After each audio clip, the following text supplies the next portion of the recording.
On January 27, 1967, NASA faced one of its darkest moments. When ground crews finally reached the Apollo 1 spacecraft, They found that astronauts Gus Grissom, Ed White, and Roger Chaffee had not survived.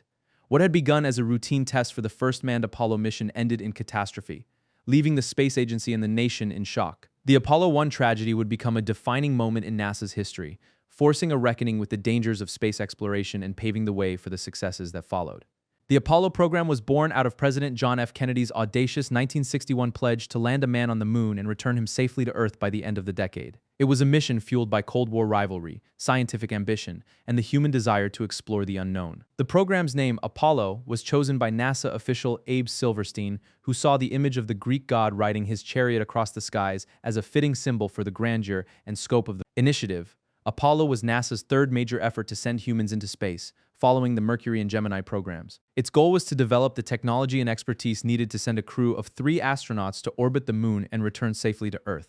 The command module, the heart of the Apollo spacecraft, was a marvel of engineering. Standing just over 11 feet tall and nearly 13 feet wide, it was designed to house the crew during their journey. Alongside it was the service module, which carried scientific instruments, fuel, and an engine to propel the craft.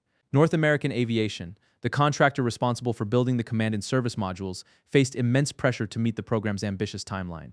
But the complexity of the spacecraft and the rapid pace of development led to growing concerns about safety and reliability. Those concerns would soon prove tragically justified. The 3 men chosen for the Apollo 1 mission were among NASA's finest. Command pilot Gus Grissom was a veteran of both the Mercury and Gemini programs, becoming the second American in space and the first to make a second trip. A World War II pilot and one of the original Mercury 7 astronauts, Grissom was known for his calm demeanor and sharp technical mind. He had once said, "If we die, we want people to accept it. We're in a risky business."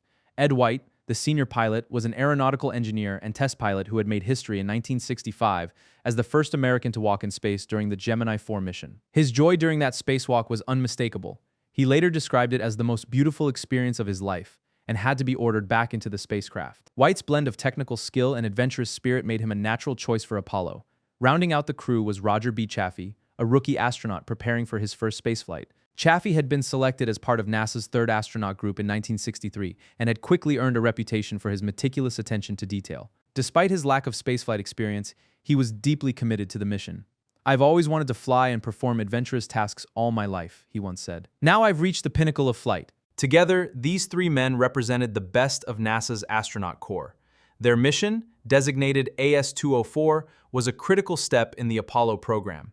It was not meant to reach the moon, but to test the spacecraft's systems in low Earth orbit, preparing the way for the lunar missions still to come. The test on January 27th was a plugs-out simulation designed to prove the spacecraft could run independently of external power. The crew, sealed into their pressurized suits, entered the command module at 1 p.m.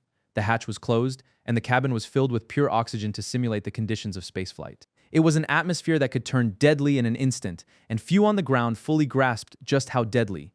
From the start, the test was plagued by problems. Grissom reported a strange odor in the oxygen supply, causing a delay while engineers investigated. Communication between the crew and ground control was poor too, with Grissom famously asking, "How are we going to get to the moon if we can't talk between 2 or 3 buildings?" Despite the issues, the test moved forward.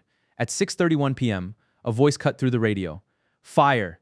It was Chaffee, his tone urgent. Seconds later, White could be heard fighting to open the hatch. "We've got a fire in the cockpit," he called out.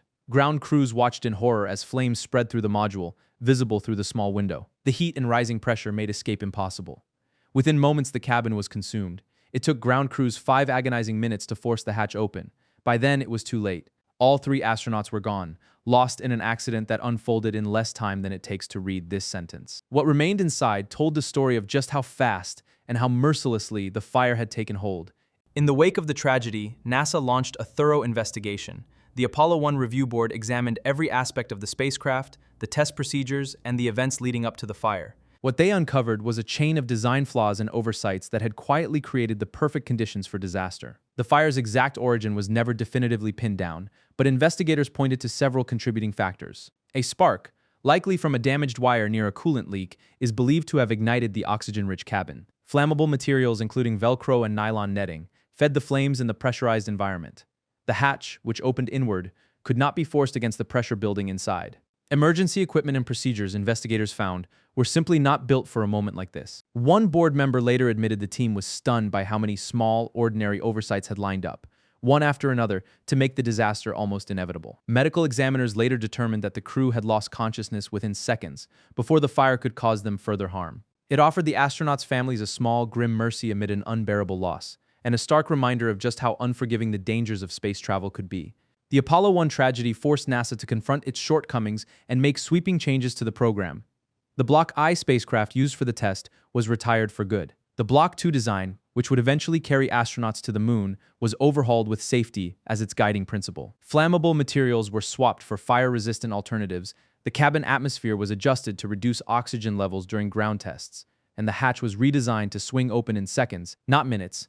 The astronauts' sacrifice was not in vain. Their deaths became a turning point, a stark reminder of the risks of space exploration and the need for uncompromising safety standards. When Neil Armstrong and Buzz Aldrin set foot on the moon in 1969, they left behind a small memorial to the Apollo 1 crew, a quiet tribute to the men who had made that footprint possible. Today, the Apollo 1 tragedy is remembered as one of the defining turning points in NASA's history. It's a story of ambition, courage, and the relentless pursuit of progress, a reminder that even after devastating loss, the human spirit always finds a way forward. The Apollo 1 fire was a heartbreaking setback, but it also marked a new beginning. The lessons drawn from that day made the Apollo program stronger and more resilient, ultimately clearing the path for the moon landing 2 years later. Grissom, White, and Chaffee's legacy lives on, not only in what Apollo achieved, but in the enduring drive that still pushes humanity to reach for what once seemed impossible. Their story is a reminder that progress often comes at a cost, and that the pursuit of knowledge is a journey worth taking, no matter the risk.